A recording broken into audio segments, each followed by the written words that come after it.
संसद का शीतकालीन सत्र समाप्त हो चुका है। अब बारी है यूपी सदन की। वहीं आज प्रथम दिन उत्तर प्रदेश के विधानसभा सत्र के दौरान भारी हंगामा देखने को मिल रहा है। समाजवादी पार्टी की तरफ से न सिर्फ कोडिन कफ सिरप का मामला बल्कि किसानों का मामला, इसके अलावा बेरोजगारी से विषय सहित उत्तर प्रदेश के अलग अलग विषयों को सदन में रखा जा रहा है। समाजवादी पार्टी के जो विधायक हैं वो जोरदार हंगामा करते हुए नजर आ रहे हैं। हमारे साथ बातचीत के लिए समाजवादी पार्टी से चंदौली के सांसद वीरेंद्र सिंह जी, हम उनसे बात करेंगे। बात हो रही थी कोडिन कफ सिरप की, समाजवादी पार्टी की तरफ से रखा गया। उत्तर प्रदेश के मुख्यमंत्री योगी आदित्यनाथ ने बड़ी बात कही। उन्होंने कहा है कि लखनऊ और दिल्ली में 2 नमूने हैं, इशारा उन्होंने किया है। क्या कहेंगे आप इस बयान पर? पहले तो खुलासा करें कि वो 2 नमूने हैं कौन। दूसरी बात यह है कि माननीय मुख्यमंत्री जी, देश की बागडोर उनके हाथ में है, प्रदेश की बागडोर उनके हाथ में है, तो उनको खुलासा करना चाहिए कि आखिर जो कोडिन कफ सिरप का जो गैंग है उसका सरगना है कौन, किसके संरक्षण में चल रहा था। और सबसे बड़ी बात, इसी कोडिन सिरप के गैंग ने हमारे ही क्षेत्र के एक नौजवान साथी आनंद ज्योति सिंह, जो बरथरा निवासी है, वकील भी था, उसकी हत्या कर दी गई जहर दे करके। उसकी पत्नी अपने बच्चों को लेकर के बराबर जो है कि सबके हाथ दौड़ती रही, न्याय की मांगती रही, और भारती सिंह को न्याय नहीं मिल पाया। तो जब समाजवादी पार्टी भारती सिंह को न्याय दिलाने के लिए ये रैकेट खोलने की बात कर रही है, तो माननीय मुख्यमंत्री जी की जिम्मेदारी बनती है। उससे याद आ गया कि तू इधर उधर की बात न कर, तू बता कि कारवां क्यों लूटा। बात आप ये कह रहे हैं और उनका कहना है कि आप लोगों ने इस सिरप को लेकर लाइसेंस दिया है, चोर की दारी में तिनका, ये बातें उन्होंने कही है मुख्यमंत्री योगी आदित्यनाथ। तो वो तिनका निकाले, कौन रोक रहा है?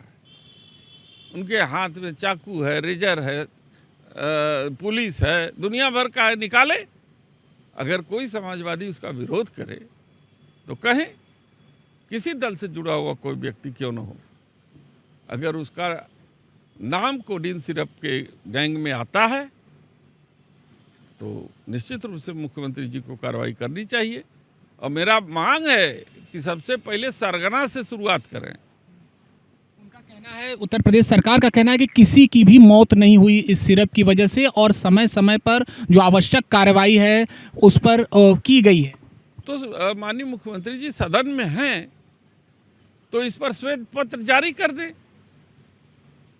श्वेत पत्र जारी कर दें, मामला सबके संज्ञान में आ जाएगा। मनरेगा जो रहा है, रोजगार देने का एक विषय हमेशा से ही सुर्खियों में रहा है, खासतौर पर जब चुनावी दौर देश में आता है तब, लेकिन अब उसका नाम बदल दिया गया है।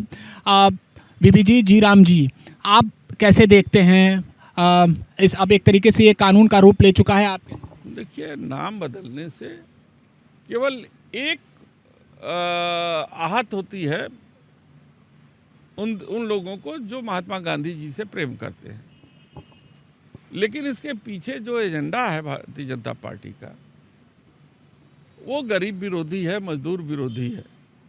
क्योंकि जब 10% अंश प्रदेशों को मनरेगा के रोजगार गारंटी में लगाना था, तब तो नहीं लगा पाती थी, और करोड़ों रुपया मजदूरों का बकाया है, आज भी बकाया है। अब 40% नियम बना दिया गया है कि प्रदेश सरकार वहन करेगी। जो 10% नहीं वहन कर पाई, वो 40% कैसे वहन करेगी? तो अपरोक्ष रूप से सरकार ये चाहती है कि मनरेगा बंद हो जाए। और ये चाहती है, हाँ, ये जो रोजगार की जो गारंटी है, जो हमारे मजदूरों के हित के लिए बना था, वो हित जो है कि सुरक्षित न रह पाए और उनका पलायन हो इस प्रदेश से, चाहे जो गरीब प्रदेश जितने हैं, चाहे बिहार हो, उत्तर प्रदेश हो, झारखंड हो, और उनके जो उद्योगपति मित्र हैं, जो बड़ी बड़ी फैक्ट्री लगा करके बैठे हुए हैं गुजरात और महाराष्ट्र और वहाँ क्या नाम है, बेंगलोर और साउथ के जगहों पर, उनको मजदूरों के लिए कमी न महसूस हो, उनकी कमी पूरी की जा सके। तो मजदूर विरोधी है, गरीब विरोधी ये बिल है। हम सब इसका विरोध करते रहे। अंतिम सवाल, पश्चिम बंगाल मुर्शिदाबाद में जो विषय है बाबरी मस्जिद, अब विधायक हुमायूं ने पार्टी बनाने का ऐलान कर दिया है, आप क्या कहें? देखिए, उसका चेहरा बड़े जल्दी बेनकाब हो गया, क्योंकि 19 में चुनाव के दौरान भारतीय जनता पार्टी का प्रत्याशी था। वो भारतीय जनता पार्टी के इशारे पे काम करता था।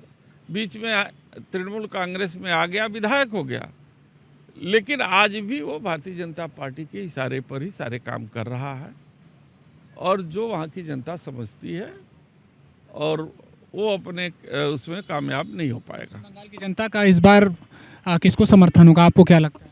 देखिए, पश्चिम बंगाल हमेशा ममता बनर्जी जी के साथ रहा है और इस बार भी ममता बनर्जी जी को ही चुनेगी। बहुत शुक्रिया बातचीत के लिए। तो ये थे हमारे साथ समाजवादी पार्टी के चंदौली से सांसद वीरेंद्र सिंह जी, जिन्होंने तमाम विषयों पर बातचीत की। एबीपी न्यूज़ के लिए वाराणसी से निशांत चतुर्वेदी।